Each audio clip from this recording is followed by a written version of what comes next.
Halo teman-teman, ketemu lagi di channel Misteri Sumatera. Hari ini teman-teman kita sudah sangat jauh ini ya. Kita masih di Pulau Sumatera dan kita berada di perbatasan Aceh dengan Sumatera Utara. Oke, kita ingin menuju ke sebuah pulau. Pulau ini pulau yang tua, keramat, dan dulu pernah menjadi tempat persinggahan kapal-kapal militer dari Kerajaan Sriwijaya untuk mengawasi Selat Malaka. Itu di abad-abad ke tahun 600-an hingga tahun 1000-an, 1000. Ya, kita ini sebenarnya berada di Sumatera Utara, di daerah namanya Kabupaten Langkat.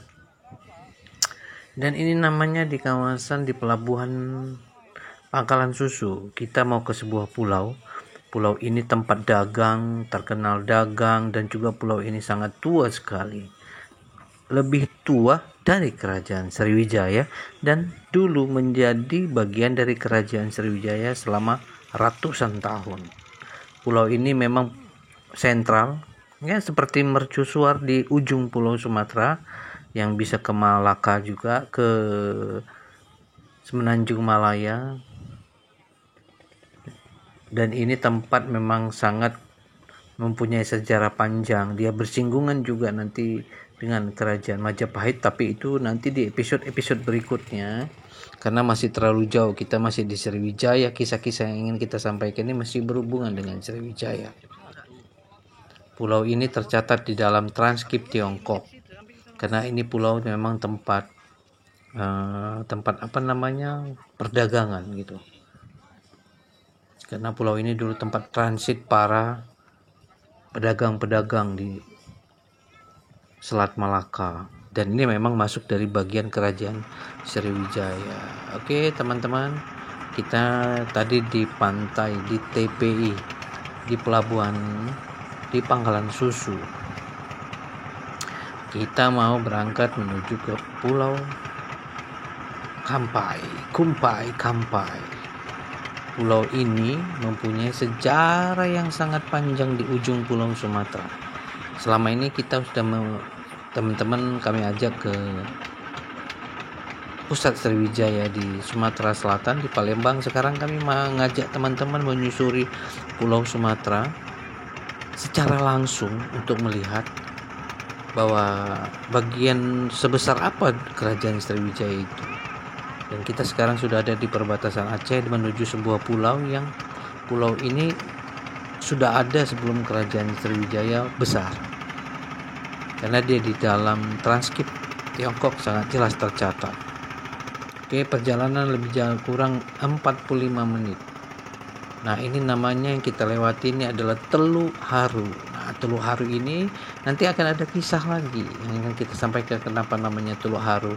Tapi itu kisahnya 700 tahun kemudian dari era Kerajaan Sriwijaya. Jadi kami kesampingkan dulu untuk episode ini. Oke teman-teman, kami ngajak teman-teman ke Pulau Kumpai. Pulau ini mempunyai catatan arkeologi yang sangat panjang. Penelitian dilakukan oleh Balai Arkeologi Sumatera Utara dengan tim dari luar negeri, dari Amerika dan Eropa, itu mulai tahun 1974 hingga tahun 2003 atau 2004. Bayangkan berapa puluh tahun, dan temuan arkeologi di pulau ini tak selesai, habis begitu banyak, mulai dari beberapa dinasti, dan Pulau Kumpai ini tercatat di dalam transkrip Tiongkok. Jadi pulau ini ya di zaman itu memang pusat dagang yang luar biasa. Pulaunya kecil tapi memang strategis, dan dia punya teluk yang memang bisa menjadi persinggahan kapal-kapal dagang. Oke teman-teman, kita lihat itu di depan ada dua sudut, ada pulau. Oke, kita akan menuju ke pulau kiri yang namanya Pulau Kumpai. Yang sebelah kanan itu dari kapal kita itu namanya Pulau 9. Nah, kisah Pulau 9 ini bersinggungan dengan era nanti, itu di era kisah Majapahit, karena mereka juga akan ke sini, tapi itu kisahnya nanti jauh ya, masih 700 tahun lagi dari kerajaan Sriwijaya. Kita masuk ke cerita kisah sejarah dari kerajaan Sriwijaya. Oke teman-teman, jadi Pulau Kampai ini sangat tua, penemuan arkeologinya luar biasa. Dari pulau ini juga banyak tercipta sejarah di pesisir timur Sumatera dan juga pesisir di arah ke Aceh.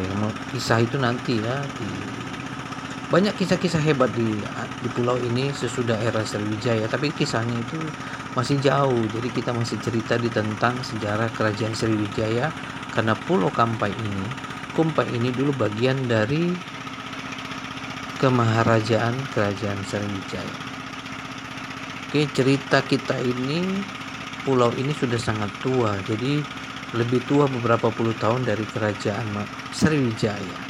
Jadi lebih kurang sejarah pulau ini udah 1500 tahun. Tidak jauh beda tipis dengan kerajaan Sriwijaya. Di deskripsi kami akan sampaikan di catatan-catatan apa saja dan yang pernah ada di dalam transkrip Tiongkok. Hingga dari pulau ini juga tercatat mengirim utusan-utusan ke beberapa dinasti di Tiongkok. Oke teman-teman, kita sudah mau sampai. Teman-teman bisa lihat bahwa Pulau Kampai ini penduduk aslinya sekarang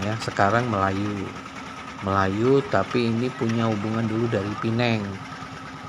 Jadi di Provinsi Semenanjung Malaya dulu beberapa ratus tahun yang lalu ada ekspansi dari Inggris dan mereka mengungsi ke sini, sehingga di sini jadi Melayunya dari Semenanjung Malaya.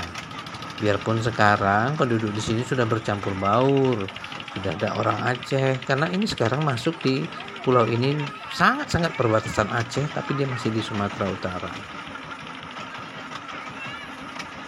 Pulau ini memang menjadi salah satu persinggahan dan memiliki tempat yang strategis di kala itu untuk menjadi persinggahan kapal-kapal kerajaan Sriwijaya untuk mengawasi kawasan-kawasan kerajaan Sriwijaya. Oke teman-teman, kita sudah sampai di Pulau Kampai. Halo teman-teman, kisah Pulau Kampai ini tercatat di dalam banyak kisah-kisah sejarah, khususnya di era zaman kerajaan Sriwijaya. Oke, dalam catatan karya John Anderson yang menguraikan kawasan Kampai ini tentang masa akhir Sriwijaya untuk kepentingan East India Company, yaitu waktu zaman era kerajaan Inggris yang sempat ada di Sumatera. Nah, dari catatan-catatan itulah Pulau Kampai ini tertulis pernah menjadi bagian dari kerajaan Sriwijaya. Nah, seperti kita tahu bahwa kerajaan Sriwijaya itu sangat luas ya kan, Malaya, Semenanjung Malaya hingga sampai ke Vietnam sana, seluruh pulau Sumatera. Nah, Pulau Kampai ini dulu juga menjadi transit orang-orang dari kapal yang mau pergi ke India Selatan, terutama untuk belajar agama dan perdagangan. Artinya apa? Pulau Kampai ini memang sangat strategis, sehingga dia bagian dari kerajaan Sriwijaya. Sehingga kami mengajak teman-teman ke sini untuk bisa melihat bahwa luas kerajaan Sriwijaya itu ya sampai satu pulau Sumatera ini. Jadi kalau cerita Sriwijaya jangan hanya sampai di Sumatera Selatan dan Palembang saja.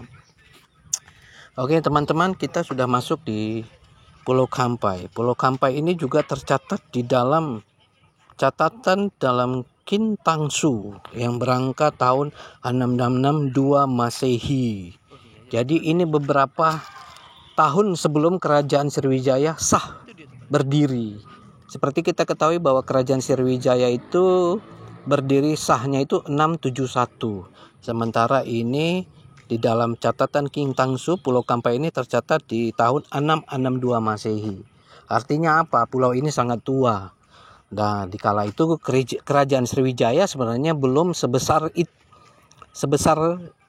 masa itu gitu. Jadi 671 itu kerajaan Sriwijaya kan masih skala lebih kecil. Dalam rentang waktu hingga abad dalam rentang waktu 400 tahun kemudian baru berbesar. Kerajaan Sriwijaya itu kan ratusan tahun kemudian dia baru besar. Nah, di Pulau Kampai ini, teman-teman, ini ada tanah lapang. Nah, tanah lapang inilah tempat banyak penelitian arkeologi dilakukan dari tahun 1974 hingga tahun 2022-23 gitu ya. Sehingga pulau ini memiliki banyak peninggalan-peninggalan artefak dan catatan-catatan arkeologi. Seperti kita ketahui, kami selalu sampaikan bahwa di Misteri Sumatera ini kami selalu berpatokan untuk mengikuti catatan-catatan arkeologi. Nanti di link deskripsi kami akan sampaikan catatan arkeologi tentang Pulau Kampai ini, sehingga teman-teman bisa mempelajari, mengikuti arah sejarahnya. Yang perlu kami sampaikan di sini adalah bahwa dengan mendatangi Pulau Kampai ini di tahun 665 dan 6671 berdiri Kerajaan Sriwijaya, dan beberapa ratus tahun kemudian kawasan ini menjadi bagian dari Kerajaan Sriwijaya, ingin menunjukkan bahwa sebesar itulah Kerajaan Sriwijaya. Bukan hanya sampai di Jambi, di Riau, tapi sampai di perbatasan Sumatera Aceh yang sekarang. Oke, kita cerita apa yang kami sampaikan Pulau Kampai ini di era Kerajaan Sriwijaya ya. 671 sampai abad ke-10 lah. Nah, kira-kira 400 tahun. Biarpun kita tahu di situ masa-masa keemasan Kerajaan Sriwijaya. Oke teman-teman, ini tanah lapang di Pulau Kampai ini adalah pusat penelitian yang dari hasil penelitian arkeologi, dari penelitian ini di lapangan ini, banyak kali temuan-temuan arkeologi yang berhubungan dengan Cina dan Tiongkok dari beberapa dinasti. Nanti di link kripsi kami sampaikan, sehingga teman-teman bisa mengetahui bahwa catatan-catatan di Pulau Kampai ini memiliki catatan arkeologi. Seperti biasa kami selalu menyampaikan arsip-arsip arkeologi, sehingga kisah yang kami sampaikan ini bukan hanya cerita-cerita orang tanpa didukung bukti arkeologi. Oke, teman-teman, mungkin sampai di sini aja dulu ya perjalanan kami dari Pulau Kampai untuk tentang membicarakan bahwa Pulau Kampai pernah masuk di era Kerajaan Sriwijaya. Episode berikut kami akan kembali ke pulau ini untuk menceritakan bahwa beberapa ratus tahun kemudian sesudah hilang kejayaan Kerajaan Sriwijaya, era Majapahit, tempat ini juga tercatat di dalam kisah Kerajaan Majapahit, Singhosari, dan juga di zaman Portugis. Oke teman-teman, jangan lupa like, komen ya di link deskripsi. Sampai ketemu di episode berikutnya.